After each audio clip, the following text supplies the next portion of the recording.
Assalamualaikum dan salam sejahtera. Anda bersama saya Midi Saleh dalam topik. Apa khabar ya semua? Tinggal beberapa hari je lagi kita nak sambut Aidilfitri.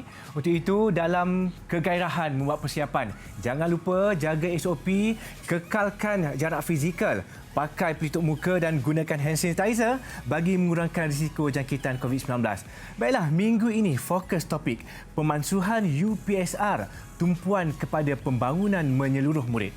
Selepas 3 dekad dilaksanakan bagi menguji kognitif murid sebelum menamatkan persekolahan di peringkat rendah, UPSR ataupun ujian pencapaian sekolah rendah akhirnya dimansuhkan daripada sistem peperiksaan. Ia sekaligus membuka peluang pendidikan Malaysia untuk memberi fokus kepada pembangunan bakat dan potensi, bukannya sekadar peperiksaan pada awal usia murid. Dan bagi membincangkan topik ini, suka untuk saya perkenalkan tetamu kita di studio pada hari ini. Cantik manis tetamu kita pada hari ini, Dr. Azuraida Syahadan, pakar kepimpinan diri, keluarga dan organisasi. Assalamualaikum, Doktor. Waalaikumsalam, Midi. Dah berbuka tadi ya? Ya, betul. Kan? Dah nak raya lagi pun. Kan? Kita berbuka sedap-sedap sikit. Buka tetap buka, raya tetap raya. Betul. Raya PKP. Raya PKP. Okey, Doktor. Kita terus kepada topik perbincangan kita pada hari ini. Pemansuhan UPSR. Betul. Dan saya dapat tahu, saya buat research sikit pasal Doktor ni. Doktor pernah buat kajian mengenai perbezaan sistem pendidikan di Amerika dan Malaysia. Ya, betul. Betul. Boleh tak sebagai mukadimahnya, Doktor kongsikan sedikit? Betul, sebab dulu saya pernah menetap di Amerika selama lebih kurang 8 tahun sebelum saya balik ke Malaysia, dan semasa saya di Amerika saya belajar dalam bidang kepimpinan pendidikan, di mana saya berpeluang menjalankan penyelidikan membuat perbezaan antara sistem pendidikan di Malaysia dengan sistem pendidikan di Amerika. Jadi kita compare dan contrast. Masa tu saya dapati di Amerika ni mereka mengamalkan decentralized education system. Manakala kita di Malaysia kita mengamalkan centralized education system. In which dekat US dulu mereka tak ada final exam macam UPSR ni kan. Tapi kita dekat Malaysia kita ada final exam, kita ada UPSR, SPM, PMR, dan kedua-dua ni sebenarnya memberi kesan yang berbeza terhadap perkembangan pelajar. Jadi itulah adalah sebersedikitlah yang saya jalankan, dan di situ kita sebenarnya dapat kesan, kita dapat dapatan kajian, kita dapati bahawa sebenarnya tahap intelektual dan pemikiran pelajar-pelajar di Amerika sebenarnya lebih matang berbanding dengan pelajar di Malaysia. Mungkin salah satu faktornya adalah disebabkan mereka mengamalkan decentralized education system itulah. Itu yang berlaku di Amerika. Negara-negara lain saya dapat tahu untuk negara-negara yang maju ni kebanyakannya konsep pendidikannya sama. Betul. Decentralized. Bagaimana kan negara-negara jiran kita, Doktor? Betul. Macam saya cakap tadi, kalau macam Midi cakaplah, negara-negara yang maju, developed country, kebanyakan mereka memang decentralized education system dan mereka tiada fokus kepada satu final exam. Contohnya macam Finland kan, ataupun kalau kita ke Jepun kan, mereka memang fokus pada perkembangan pelajar. Tetapi bagi negara-negara developing macam negara kita Malaysia ni, dan juga negara-negara jiran kita yang mungkin developing country, kita masih lagi memberi penekanan kepada apa orang kata tu, centralized lah, yang which is fokus pada exam. Dan education kita pun sebenarnya mengambil masa yang sedikit lama berbanding dengan negara lain kan. So Doktor bersetuju tak dengan cadangan ataupun keputusan untuk memansuhkan UPSR ini merubah sistem pendidikan kita daripada sebelum ni centralized kepada decentralized? Betul. Itu antara usahanya kan? Betul. Okey. Dan dalam saya ni terbaca juga ni sebab Doktor famous kan, ada di mana-mana kan. Dalam paparan akhbar baru-baru ini, Doktor ada menulis mengenai kepentingan penilaian terhadap akhlak dan moraliti. Sebagai alternatif kepada peperiksaan lah, sistem yang berbentuk peperiksaan. Dah alang-alang Doktor mengulas dalam akhbar, kita nak Doktor kongsikan juga bersama dengan penonton topik. Pada pendapat saya sebenarnya fokus harus diberikan kepada akhlak dan morality. It comes first sebelum kita fokus kepada mungkin exam atau continuous assessment. Di mana kita tahu akhlak dan morality ini membentuk kehidupan manusia. Dia menjadi asas kepada tindakan kita. So basically bila UPSR dimasuk basuh kan, saya amat menyarankan supaya alternatif kepada UPSR adalah assessment terhadap akhlak dan morality. Di mana di situ kita akan ajar pelajar kita untuk membetulkan apa yang salah, kerana akhlak dan morality akan menyentuh mengenai apa yang betul, apa yang salah, apa yang boleh buat, apa yang tak boleh buat. Sebab kita lihat sekarang kebanyakan pelajar-pelajar sekolah rendah, bila di sekolah kebanyakan mereka mungkin ada antara mereka yang kurang akhlaknya dan suka mengganggu pelajar-pelajar lain, ataupun suka menipu di dalam exam, ataupun tidak mendengar arahan cikgu. Semuanya ada kaitan dengan akhlak dan moral mereka. Jadi kat sini kalau kita nak fix, orang kata yang atas tu, kita kena betulkan asasnya dahulu. Asasnya apa? Mungkin asasnya adalah akhlak dan moral mereka, yang mana akhirnya mungkin membantu pelajar untuk memahami apakah itu tanggungjawab. Dan lepas ni dia tahu kalau dia meniru salah, kalau dia ganggu kawan dia salah, kalau dia buat buli salah. Kan? Daripada situlah baru kita dapatkan pembelajaran, hasil pembelajaran yang berkesan. Selain pada akhlak, moral, itu memang kita punya asas lah. Betul. Bukan dari segi murid-murid tu, asas kepada kemenjadian manusia tu ni mesti ada akhlak, moral. Dalam usaha untuk memperkenalkan sistem pendidikan yang lebih fleksibel lah bagi saya lepas ni kan, bakat, potensi murid-murid pun kita akan tengok juga kan. Betul. Bolehkah saya katakan itu adalah alternatif lain selain pada akhlak, morality? Betul? Boleh, betul.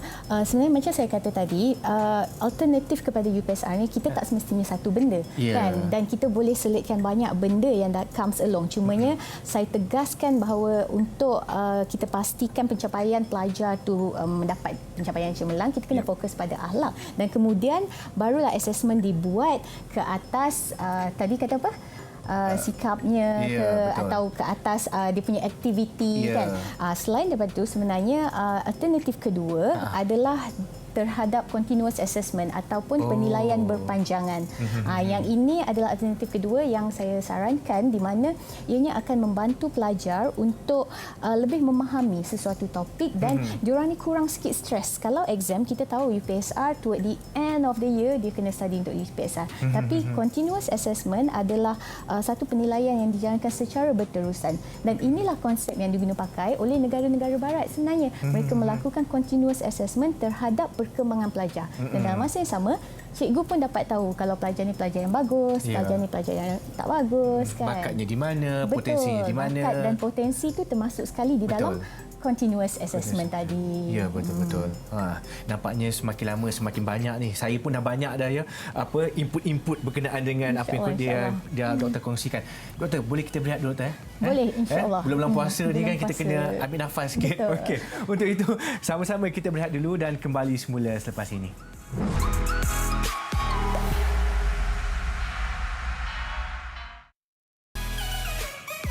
Kembali dalam program Topik, membincangkan tentang pemansuhan UPSR, tumpuan kepada pembangunan menyeluruh murid. Dan bersama-sama kita di studio masih lagi Dr. Azuraida Syahadan, pakar kepimpinan diri, keluarga dan organisasi. Doktor, kita sambung kita punya borak-borak. Okey, saya rasa pemansuhan UPSR ni antara golongan yang paling menerima kesan ialah murid-murid itu sendiri. Betul? Okey. Saya nak tanya pendapat doktor, apa impak kepada murid-murid ni, tak kisahlah murid-murid di luar bandar dan bandar. Mungkin ada perbezaan impaknya. Okey, so kalau kita bercakap pasal kesan, sebenarnya kita tahu apa jua jenis reformasi ataupun perubahan, dia akan mendatangkan kesan positif dan kesan negatif. Betul. Kan? Tapi hari ini saya rasa better untuk kita bercakap mengenai apakah kesannya ke atas mental pelajar sendiri dan juga kesan ke atas diorang punya sosialisasi kan. So kalau kita bercakap pasal kesan mental pelajar ni, sebenarnya bila pemansuhan UPSR dibuat, menurut kajian yang dijalankan di negara-negara barat, bila tak ada exam ni, student tak stres. Jadi tekanan nak ambil exam tu sebelum berlakunya exam di akhir tahun tu akan menyebabkan pelajar dalam keadaan tertekan. Kan? Tambahan lagi bila pressure tu datang daripada ibu bapa yang menyuruh mereka belajar untuk mendapatkan A semata-mata tanpa mengetahui pengetahuan anaknya kan. Ibu bapa moden sekarang ni pun dia pun bersaing sesama ibu bapa juga, betul tak? Kan. Nak tengok anak siapa hebat, betul. Kan. Anak siapa pergi sekolah mana, betul. Kan. Jadi kat situ yang jadi mangsa adalah anak-anak, bukan dari segi fizikalnya tetapi dari segi emosinya, dari segi mentalnya yang kita tak nampak apakah yang berlaku dalam tu kan. Dia terpaksa macam orang kata menghadapi cabaran daripada KPM lagi, daripada sekolah, daripada ibu bapa kan. Jadi mungkin bila pemasuhan dilakukan, dia lega sikit lah kan. Jadi tak ada lagi parent nak pressure anak-anak untuk last minute exam kan. Ini mungkin boleh disamakan dengan terjadi kepada pelajar sama ada bandar ataupun luar bandar. Sama saja. Dari aspek sosial pula, sebenarnya kalau kita tengok kebanyakan pelajar bila dah nak exam UPSR tu, masing-masing orang kata sibuk dengan diri sendiri. Dah tak ada dah study group, dah tak ada sosialisasi. Sebab dia adalah satu konsep persaingan. Kan? Exam ni adalah satu konsep persaingan di mana siapa do better, they perform better kan. Jadi dekat sini mereka kurang bersosialisasi kan. Dah tak ada dah nak berkawan-kawan ke, nak berstudy group last minute tu. Kalau kita tengok semua dah study sendiri-sendiri dah. Dekat rumah parent hantar tuition sana sini kan.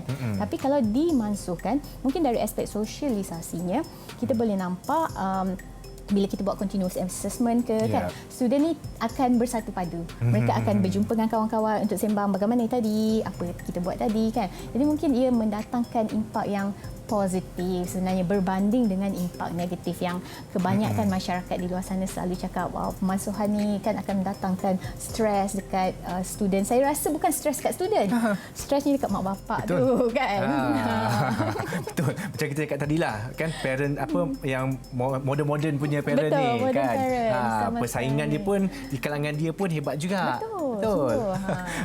Itulah penting tu. Itu tadi kesan ataupun impak yang kita dapat tengok di kalangan murid. Betul. Okey, kita beralih pula kepada satu lagi. Ini kita tengok dalam ruang lingkup yang lebih besar.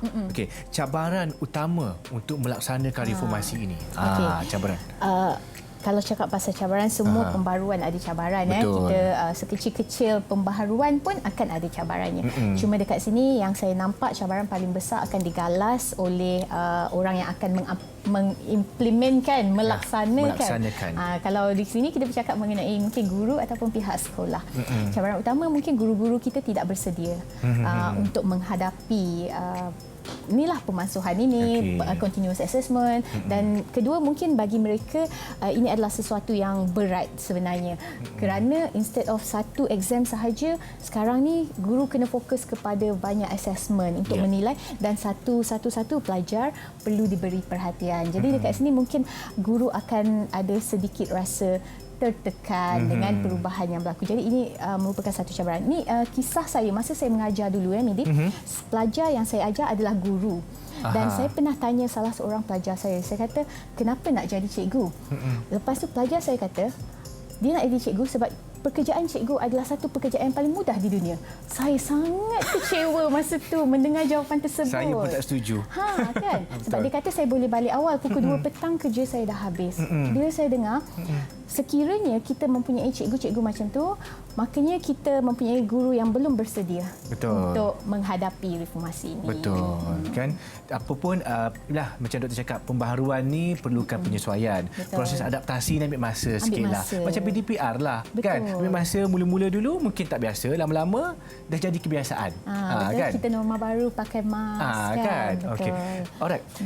Saya sebenarnya tertarik kepada anak-anak kita ni, murid-murid kita ni. Okey, kalau kita tengok doktor, sekarang ni anak-anak atau murid-murid ni, diorang ni semua gadget punya orang, kan? Betul. Dan pada saya kekurangannya, kontranya kurang bercakap, kurang berkomunikasi. Betul. Boleh ke diorang ni dengan apa gaya hidup yang diorang ada sekarang ni menerima cara baru akibat pemansuhan ni? Kalau ikutkan, saya rasa pelajar suka. Kan? Sebab mereka tidak perlu macam terkongkong dengan satu peraturan final exam macam tu kan. Jadi mereka bebas untuk melakukan apa yang mereka mahu lakukan lah. Jadi gadget dan juga teknologi ni juga memainkan peranan yang penting sebenarnya dari aspek pembelajaran, dari aspek perkembangan pelajar itu sendiri. Tapi tak boleh lebih-lebih sangat lah doktor. Betul. Kan? Dia apa-apa pun ada jadualnya. Ada jadualnya kan. Tapi saya setuju tadi doktor cakap tadi bila dalam penilaian berterusan nanti kan akan libatkan komunikasi antara murid-murid tu, sokongan tu. Kuranglah sikit dia main gadget ni kan. Dia akan berinteraksi antara satu sama lain lah kan. Okey doktor, kita rehat dulu. Rehat sekali lagi boleh Boleh, kita akan berehat sekali lagi dan anda semua jangan ke mana-mana kerana selepas ini banyak lagi kupasan menarik dalam topik.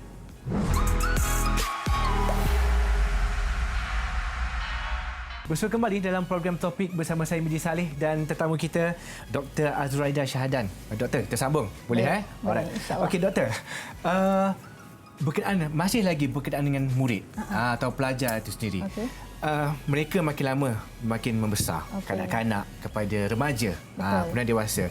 Bagaimana tahap perkembangan mereka di usia sekarang ni nak buat perubahan ni dan adakah mereka boleh menerima dengan sepenuhnya ataupun masih lagi dari segi positif ke terima, negatif ke cara penerimaan tu doktor? Perkembangan seseorang pelajar tu berbeza daripada umur dia 0 tahun sampailah umur 18 tahun sebenarnya kan. Tapi kalau kita bercakap pasal pemansuhan UPSR ni, kita bercakap pasal murid antara 11 hingga 12 tahun. So dalam buku yang saya tulis tu Child and Adolescent Development tu, saya memang menyatakan bahawa pada tahap umur ni anak-anak kita suka memberontak. Mereka senang dapat orang kata senang stres dan dia moody all the time. Dan dalam masa yang sama sebenarnya dia orang ni suka tunjuk diri mereka bagus.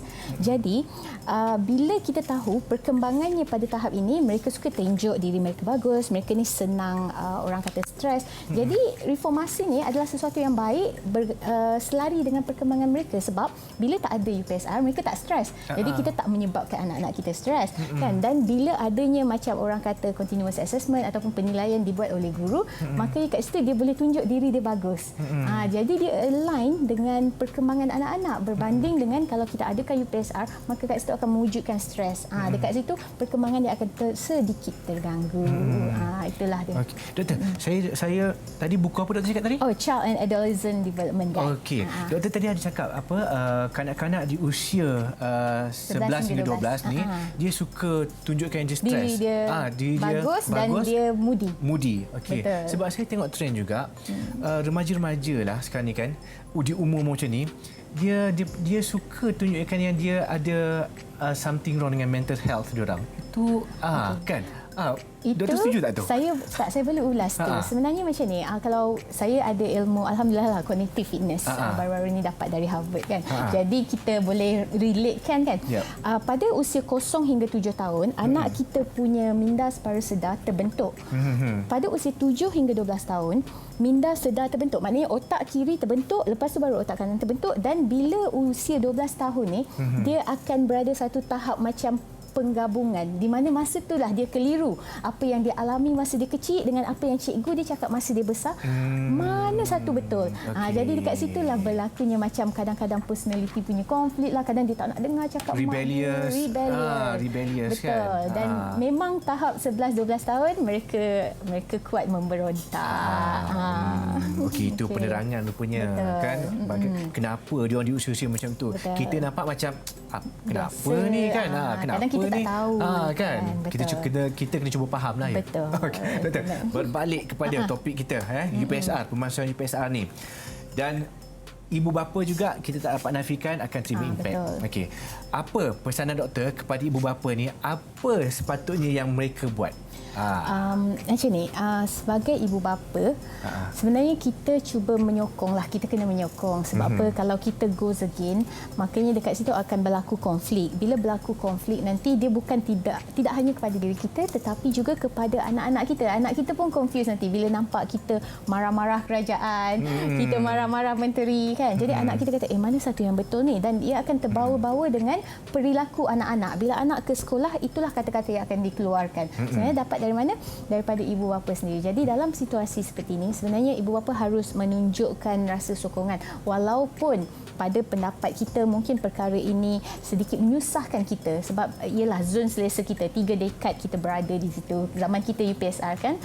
Sekarang kita nak ubah. Bila kita nak ubah memang benda ni adalah sesuatu yang baru dan sedikit mencabar untuk kita. Tapi cubalah menjadi ibu bapa yang peka, prihatin dan positif terhadap apa sahaja perkembangan yang berlaku kerana setiap yang berlaku tu pasti ada impak yang baik kan. Perception ibu bapa pun kena berubahlah. Mindset dia. Mindset kan. Kalau ikut sebelum ni peperiksaan anak siapa yang dapat nombor 1, anak siapa yang dapat nombor 10. Tapi lepas ni tak boleh macam itulah kan. Betul, tak boleh. Kena dalam tu memang cakap kat anak kena sokong kawan-kawan lain juga untuk sama-sama berjaya. Bangun kan. Ya, betul. Itu salah satu cadangan yang saya boleh bagilah berkenaan macam ni ibu bapa boleh membantu anak-anak. Doktor boleh tak kongsikan lagi macam mana mungkin dari segi ibu bapa tu dia nak bantu anak-anak dia untuk menghadapi anak-anak yang nak menghadapi ni macam mana situasi ni. Parenting matters lah tu yang orang kata tu kan. Pertama kita kena adjust cara kepimpinan ibu bapa kita lah. Kita kena jadi ibu bapa yang autoritatif sikit. Ibu bapa yang maknanya dekat sini kita mendengar anak kita punya luahan dan dalam masa yang sama kita membuat keputusan. Kita tak boleh jadi authoritarian macam zaman ayah saya dulu. Apa yang dia cakap itulah yang kita kena buat kan. So itu yang pertama. Yang kedua, ibu bapa boleh guna pakai formula yang saya selalu pesan, ABCD. Senang je formulanya. Apa tu ABCD tu? Ini ajar anak-anak kita mengenai apa sahaja yang mereka tidak tahu sebab kadang-kadang kita memberikan tanggungjawab sepenuhnya kepada cikgu, kepada sekolah kan.